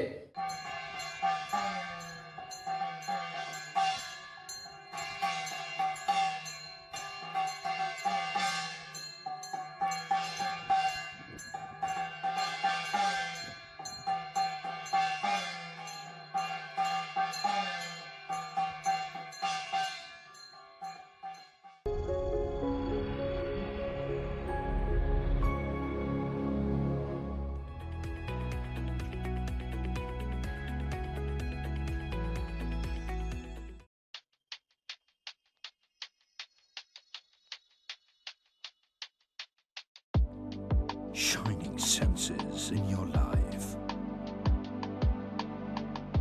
Desirable designs gives you treasured memory. Sharda Jewelers.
ನಮ್ಮ ಸ್ಕೈ ಗೋಲ್ಡನ್ ಡೈಮಂಡ್ ವತಿಯಿಂದ ಸರ್ವರಿಗೂ ದಸರಾ ಹಬ್ಬದ ಶುಭಾಶಯಗಳು.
ಫೀಲ್ಡ್ ಮಾರ್ಷಲ್ ಕೆಎಂ ಕಾರ್ಯಪ್ಪ ಕಾಲೇಜಿನ ರಾಜ್ಯಶಾಸ್ತ್ರ ವಿಭಾಗದ ವತಿಯಿಂದ ಸಂವಿಧಾನ ದಿನಾಚರಣೆಯಿಂದ ಅರ್ಥಪೂರ್ಣವಾಗಿ ಆಚರಣೆ ಮಾಡಲಾಯಿತು. ಕಾಲೇಜಿನ ಸೆಮಿನಾರ್ ಸಭಾಂಗಣದಲ್ಲಿ ನಡೆದ ಕಾರ್ಯಕ್ರಮದಲ್ಲಿ ಕಾಲೇಜಿನ ಪ್ರಾಂಶುಪಾಲರಾದ ಮೇಜರ್ ಪ್ರೊಫೆಸರ್ ಬಿ ರಾಘವ, ಸಂವಿಧಾನ ಶಿಲ್ಪಿ ಬಾಬಾ ಸಾಹೇಬ್ ಡಾಕ್ಟರ್ ಬಿಆರ್ ಅಂಬೇಡ್ಕರ್ ಅವರ ಭಾವಚಿತ್ರ ಹಾಗೂ ಭಾರತ ಸಂವಿಧಾನದ ಪ್ರಸ್ತಾವನೆಯ ಪ್ರತಿಗೆ ಪುಷ್ಪಾರ್ಚನೆ ಮಾಡಿ ಕಾರ್ಯಕ್ರಮವನ್ನು ಉದ್ಘಾಟಿಸಿದರು. ನಂತರ ವಿದ್ಯಾರ್ಥಿಗಳಿಗೆ ಭಾರತ ಸಂವಿಧಾನದ ಪ್ರಸ್ತಾವನೆಯ ಪ್ರತಿಜ್ಞಾ ವಿಧಿಯನ್ನು ಬೋಧಿಸಿ ಸಂವಿಧಾನದ ತತ್ವ ಮತ್ತು ಆಶಯಗಳನ್ನು ಸಾಕಾರಗೊಳಿಸುವಲ್ಲಿ ತನ್ನನ್ನು ತಾನು ಪರಾಮರ್ಶೆ ಮಾಡಿಕೊಳ್ಳಲು ಇದು ಸುದಿನ ಎಂದರು.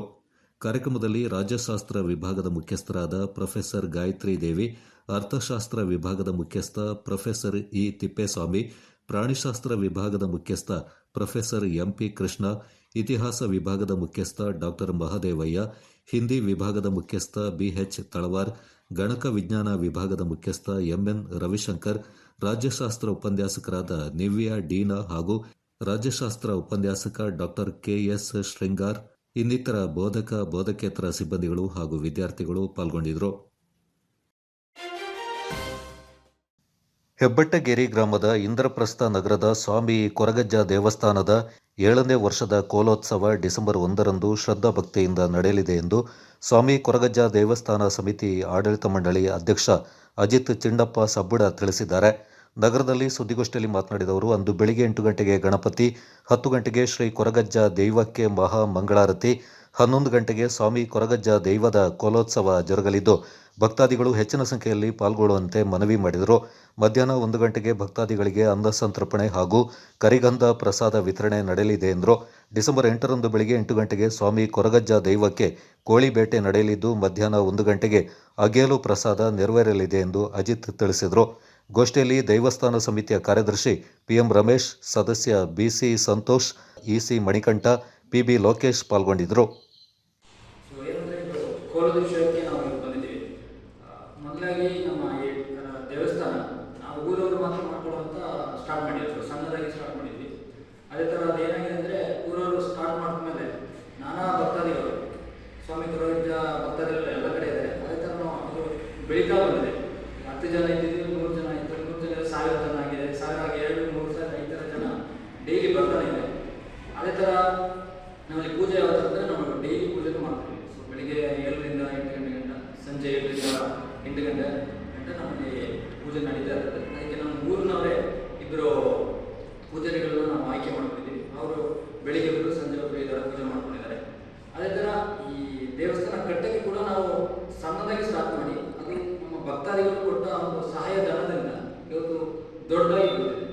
ಅದರಲ್ಲಿ ಇನ್ನೊಂದು ಅದು ಬೆಳೆದಿದೆ ಅಂತ ಹೇಳಕ್ಕೆ ಇನ್ನೊಂದು ಉದಾಹರಣೆ ಏನಂದರೆ, ಈಗ ನಾವು ಈ ವರ್ಷದಲ್ಲಿ ನಾವು ಸಮುದಾಯ ಭವನ ಅಂತ ಮಾಡಿದ್ದೀವಿ. ತುಂಬ ದೊಡ್ಡದಾಗಿ ಮಾಡಿದ್ದೀವಿ.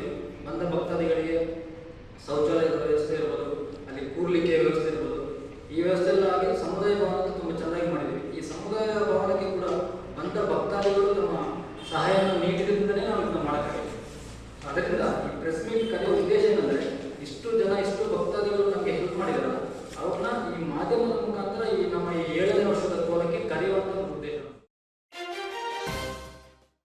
ಚೆಯ್ಯಂಡಾಣೆಯ ಸರ್ಕಾರಿ ಮಾದರಿ ಪ್ರಾಥಮಿಕ ಶಾಲೆಯಲ್ಲಿ ಕಲಿಕಾ ಚೇತರಿಕೆಯ ಅಂಗವಾಗಿ ವಿದ್ಯಾರ್ಥಿಗಳಿಂದ ನಡೆದ ಮಕ್ಕಳ ಸಂತೆ ಕಾರ್ಯಕ್ರಮ ಯಶಸ್ವಿಯಾಗಿ ನಡೆಯಿತು. ಕಾರ್ಯಕ್ರಮದ ಅಂಗವಾಗಿ ಸ್ಥಾಪನೆ ಮಾಡಿದ ಮಕ್ಕಳ ಸಂತೆಯ ಪ್ರವೇಶ ದ್ವಾರವನ್ನು ಶಾಲೆಯ ಎಸ್ಟಿಎಂಸಿ ಉಪಾಧ್ಯಕ್ಷೆ ಲಲಿತಾ ಉದ್ಘಾಟಿಸಿದರು. ಕಾರ್ಯಕ್ರಮದಲ್ಲಿ ವಿದ್ಯಾರ್ಥಿಗಳಿಂದ ಸ್ಥಳೀಯವಾಗಿ ಬೆಳೆದ ವಿವಿಧ ಬಗೆಯ ಹಣ್ಣು, ತರಕಾರಿ, ಸೊಪ್ಪು, ಚುರುಮುರಿ, ದಿನಸಿ ವಸ್ತುಗಳ ಮಾರಾಟ, ತಂಪು ಪಾನೀಯಗಳು ಸೇರಿದಂತೆ ಮತ್ತಿತರ ವಸ್ತುಗಳನ್ನು ಮಾರಾಟ ಮಾಡಲಾಯಿತು. ಶಾಲೆಯ ಮುಖ್ಯ ಶಿಕ್ಷಕಿ HR ಪ್ರೇಮಕುಮಾರಿ ಮಾತನಾಡಿ, ವಿದ್ಯಾರ್ಥಿಗಳು ಪಠ್ಯದೊಂದಿಗೆ ಪಠ್ಯೇತರ ಚಟುವಟಿಕೆಗಳಲ್ಲಿ ಪಾಲ್ಗೊಂಡು ಅವರಲ್ಲಿ ಪ್ರಗತಿ ಮತ್ತು ವ್ಯವಹಾರ ಜ್ಞಾನವನ್ನು ವೃದ್ಧಿಸಲು ಇಂತಹ ಕಾರ್ಯಕ್ರಮವನ್ನು ಆಯೋಜಿಸಲಾಗಿದೆ ಎಂದರು. ಈ ಸಂದರ್ಭ ವಿದ್ಯಾರ್ಥಿಗಳಾದ ಮೌನ, ಅಂಕಿತಾ, ಮೋಕ್ಷಿತ್ ಮಾತನಾಡಿದರು. ನನ್ನ ಹೆಸರು ಮೌನ. ನಾನು 7ನೇ ತರಗತಿಯಲ್ಲಿ ಓದುತ್ತಿದ್ದೇನೆ. ಸಮಗ್ರ ಶಾಲೆ ಚೆಯ್ಯಂಡಾಣೆ. ಇಂದು ನಮ್ಮ ಶಾಲೆಯಲ್ಲಿ ಮಕ್ಕಳ ಸಂತೆಯನ್ನು ಆಯೋಜಿಸಲಾಗಿದೆ. ಆದ್ದರಿಂದ ಮಕ್ಕಳಿಗೆ ತುಂಬ ಸಂತಸ ತಂದಿದೆ. ಇದರಿಂದಾಗಿ ಗಣಿತವನ್ನು ನಮ್ಮ ಜೀವನದಲ್ಲಿ ಹೇಗೆ ಬಳಸಬೇಕೆಂದು ತಿಳಿಸುತ್ತದೆ. ಧನ್ಯವಾದಗಳು. ನಾನಿವತ್ತು ಮಕ್ಕಳ ಸಂತೆಯಲ್ಲಿ ಚುರುಮುರಿ ತರಕಾರಿಗಳೆಲ್ಲ ಹಾಕಿದ್ದೀನಿ. ಅದರಲ್ಲಿ ಚುರುಮುರಿ ತುಂಬ ವ್ಯಾಪಾರ ಆಗಿದೆ, ಮತ್ತು ತರಕಾರಿಗಳು ವ್ಯಾಪಾರ ಆಗಿದೆ. ಇನ್ನು ಮುಂದಕ್ಕೂ ನಾನು ಹೀಗೇ ವ್ಯಾಪಾರ ಮಾಡ್ತೀನಿ. ಜ್ಯೂಸ್ಗಳೆಲ್ಲ ವ್ಯಾಪಾರ ಆಗಿದೆ. ಈ ಶಾಲೆಯಲ್ಲಿ ಮಕ್ಕಳ ಸಂತೆ ಮಾಡಿದಾಗ ವ್ಯಾಪಾರವಾಗಿದ್ದಾಗ ನನಗೆ ತುಂಬ ಉತ್ಸಾಹವಾಗಿದೆ. ಮಕ್ಕಳ ಸಂತೆ ಇಂದು ಆಯೋಜಿಸಲಾಗಿದೆ. ನಮಗೆ ತುಂಬ ವ್ಯಾಪಾರವಾಗಿದೆ. ಇನ್ನು ಮುಂದೆ ಮಕ್ಕಳ ಸಂತೆಯನ್ನು ಆಚರಿಸುತ್ತೇವೆ. ಕಾರ್ಯಕ್ರಮದಲ್ಲಿ ಚೆಯ್ಯಂಡಾಣೆ ಸರ್ಕಾರಿ ಪ್ರಾಥಮಿಕ ಆರೋಗ್ಯ ಕೇಂದ್ರದ ವೈದ್ಯಾಧಿಕಾರಿ ಅಂಚು ಗೌತಮಿ ವಿದ್ಯಾರ್ಥಿಗಳು ಮಾರಾಟ ಮಾಡುವ ವಸ್ತುಗಳನ್ನು ಖರೀದಿ ಮಾಡುವ ಮೂಲಕ ವ್ಯಾಪಾರ ವಹಿವಾಟು ನಡೆಸಿದರು. ಈ ಸಂದರ್ಭ ಎಸ್ಟಿಎಂಸಿ ಸದಸ್ಯರು, ಶಾಲಾ ಶಿಕ್ಷಕರಾದ ಪೂರ್ಣೇಶ್, ದಮಯಂತಿ, ಜಯಪ್ರದ, ಸತ್ಯಮ್ಮ, ಪೋಷಕರು, ವಿದ್ಯಾರ್ಥಿಗಳು ಪಾಲ್ಗೊಂಡಿದ್ದರು. Kodagu channel news, Zakaria Napoklu. ಒಳಗಡೆ ಪಾಠದಿಂದ ಮಾತ್ರ ಮಕ್ಕಳಲ್ಲಿ ಬದಲಾವಣೆ ಆಗಲಿಕ್ಕೆ ಸಾಧ್ಯ ಇಲ್ಲ. ಮುಂದೆ ಮಕ್ಕಳು ಬೆಳೆಯುತ್ತಾ ಇರುವಾಗ ಅನೇಕ ಥರದ ಯೋಚನೆಗಳನ್ನು ಮಾಡ್ತಾರೆ. ಅನೇಕ ರೀತಿಯ ಉದ್ಯೋಗಗಳನ್ನು ಮಾಡಲಿಕ್ಕೆ ಮಕ್ಕಳು ಬಯಸ್ತಾರೆ. ಆ ಉದ್ಯೋಗಗಳನ್ನು ಮಾಡುವಾಗ ನಾನು ಯಾವ ಉದ್ಯೋಗವನ್ನು ಆಯ್ಕೆ ಮಾಡ್ಕೊಳ್ಬಹುದು ಅಂತ ಹೇಳಿ ಮಕ್ಕಳ ಮನಸ್ಸಿನಲ್ಲಿ ಚಿಕ್ಕ ಮನಸ್ಸಿನಲ್ಲೇ ಮೂಡಲಿಕ್ಕೆ ಅಂತಲೂ ಆಗ್ಬೋದು, ಮತ್ತು ವ್ಯವಹಾರ ಜ್ಞಾನಕ್ಕೂ ಆಗ್ಬೋದು. ಈ ಎಲ್ಲ ಚಟುವಟಿಕೆಗಳ ನಡುವೆ ಶಾಲೆಯಲ್ಲಿ ಅನೇಕ ಕಾರ್ಯಕ್ರಮಗಳನ್ನು ಹಮ್ಮಿಕೊಂಡು ಬಂದಿದ್ದೀವಿ. ಈಗ ಮೂರು ಸರಿ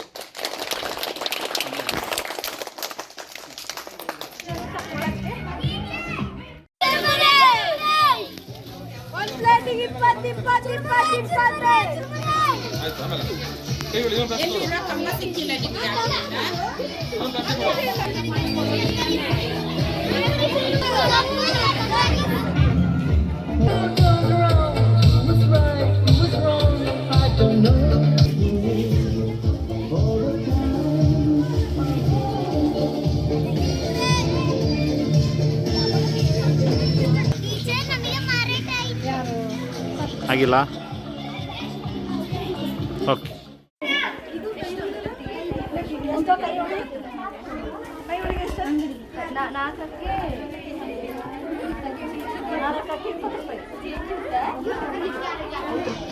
ಅಲ್ಲಿ ನೋಡ್ಕೊಂಡು ಸ್ವಲ್ಪ ತೆಗೆದಾಕು. ಸರಿ ಆಯ್ತು. ಎರಡು ತೆಗಿ. ಎರಡು ತೆಗಿ. 500 ಬರ್ಬೇಕಲ್ಲ ಅಲ್ಲಿ, ನಿಂಗೆ ಗೊತ್ತಾಗ್ಬೇಕಲ್ಲ. ಇನ್ನೊಂದು ಹಾಕು.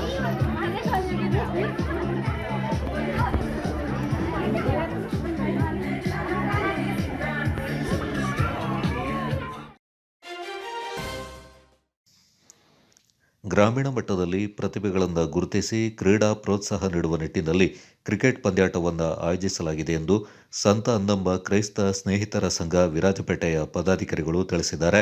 ಸಂತ ಅನ್ನಮ್ಮ ಕ್ರೈಸ್ತ ಸ್ನೇಹಿತರ ಸಂಘ ಸಂತ ಅನ್ನಮ್ಮ ದೇವಾಲಯ ವಿರಾಜಪೇಟೆ ವತಿಯಿಂದ ಶತಮಾನ ಭವನದ ಸಭಾಂಗಣದಲ್ಲಿ 13ನೇ ವರ್ಷದ ಸಂಘದ ವಾರ್ಷಿಕ ಅಂಗವಾಗಿ ಗ್ರಾಮೀಣ ಮಟ್ಟದ ಕ್ರಿಕೆಟ್ ಪಂದ್ಯಾಟ ಆಯೋಜನೆ ಕುರಿತು ಸುದ್ದಿಗೋಷ್ಠಿಯಲ್ಲಿ ಮಾತನಾಡಿದ ಸಂಘದ ಕಾರ್ಯದರ್ಶಿ ಡೇನಿಯಲ್ ಸಾಲ್ದಾನ, ಸಂಘ ಸತತ 12 ವರ್ಷಗಳಿಂದ ಕ್ರೀಡೆ, ಸಾಮಾಜಿಕ ಮತ್ತು ಧರ್ಮಾಧಾರಿತ ಕಾರ್ಯಕ್ರಮಗಳನ್ನು ನಡೆಸಿಕೊಂಡು ಬರ್ತಾ ಇದೆ. ಸಂಘದ ವಾರ್ಷಿಕೋತ್ಸವದ ಅಂಗವಾಗಿ ಗ್ರಾಮೀಣ ಮಟ್ಟದ ಮುಕ್ತ ಟೆನ್ನಿಸ್ ಬಾಲ್ ಕ್ರಿಕೆಟ್ ಪಂದ್ಯಾಟವನ್ನು ಡಿಸೆಂಬರ್ 7 ಮತ್ತು 8ರಂದು ಸಂತ ಅನ್ನಮ್ಮ ಶಾಲಾ ಮೈದಾನದಲ್ಲಿ ಆಯೋಜಿಸಲು ತೀರ್ಮಾನಿಸಲಾಗಿದೆ ಎಂದರು. ಸಂಘದ ಹಿರಿಯ ಸದಸ್ಯ ಜೂಡಿ ವಾಜ್, ಸಂತ ಅನ್ನಂಬ ಕ್ರೈಸ್ತ ಸ್ನೇಹಿತರ ಸಂಘದ ಅಧ್ಯಕ್ಷರಾದ ಜಾನ್ಸನ್ ಡಿಸೋಜಾ, ಉಪಾಧ್ಯಕ್ಷರಾದ ಜೋಸೆಫ್ ಡಿಸೋಜಾ, ಕೋಶಾಧಿಕಾರಿ ಅಗಸ್ಟಿನ್ ಕ್ಷೇವಿಯರ್, ಕ್ರೀಡಾ ಕಾರ್ಯದರ್ಶಿ ಬಿಲ್ಟನ್ ವಾಜ್, ಸದಸ್ಯರಾದ ಬ್ಲೇಜಿ ಸಿಕ್ವೆರಾ ಹಾಜರಿದ್ದರು. Kodagu channel news, Kishore Kumar Shetty. ಸಂತ ನಮ್ಮ ಕ್ರೈಸ್ತ ಸ್ನೇಹಿತರ ಸಂಘದ ಈ ಪತ್ರಿಕಾಗೋಷ್ಠಿಗೆ ಆಗಮಿಸಿದ ನಮ್ಮ ಮಾಧ್ಯಮ ಮಿತ್ರರಿಗೆ ಆತ್ಮೀಯವಾದ ಸ್ವಾಗತ ಕೋರುತ್ತಾ, ಇಂದು ನಾವು ಈ ಪತ್ರಿಕಾಗೋಷ್ಠಿಯನ್ನು ಕರೆದಂಥ ಉದ್ದೇಶ ಏನಂದರೆ, ಕಳೆದ ಈ 13 ವರ್ಷಗಳಿಂದ ಸಂತ ನಮ್ಮ ಕ್ರೈಸ್ತ ಸ್ನೇಹಿತರ ಸಂಘದವರು ಹಲವಾರು ಗ್ರಾಮಾಂತರ ಕ್ರೀಡಾಕೂಟಗಳನ್ನು ನಡೆಸ್ತಿದ್ದೇವೆ. ಅದೇ ಪ್ರಕಾರ ಈ ವರ್ಷ ನಾವು 13ನೇ ವರ್ಷದ ಸಂಘದ ವಾರ್ಷಿಕೋತ್ಸವ ಪ್ರಯುಕ್ತ ಕ್ರಿಕೆಟ್ ಪಂದ್ಯಾಟವನ್ನು ಏರ್ಪಡಿಸಿದ್ದೇವೆ. ಇದರ ಎಲ್ಲ ಮುಖ್ಯ ಸಾರಾಂಶಗಳನ್ನು ನಮ್ಮ ಸಂಘದ ಕಾರ್ಯದರ್ಶಿಯಾದ ಶ್ರೀಮಾನ್ ಡ್ಯಾನಿ ಸರ್ಡನ್ ಅವರು ಸವಿಸ್ತರವಾಗಿ ತಮ್ಮ ಮುಂದೆ ವಿವರಣೆ ನೀಡಲಿದ್ದಾರೆ.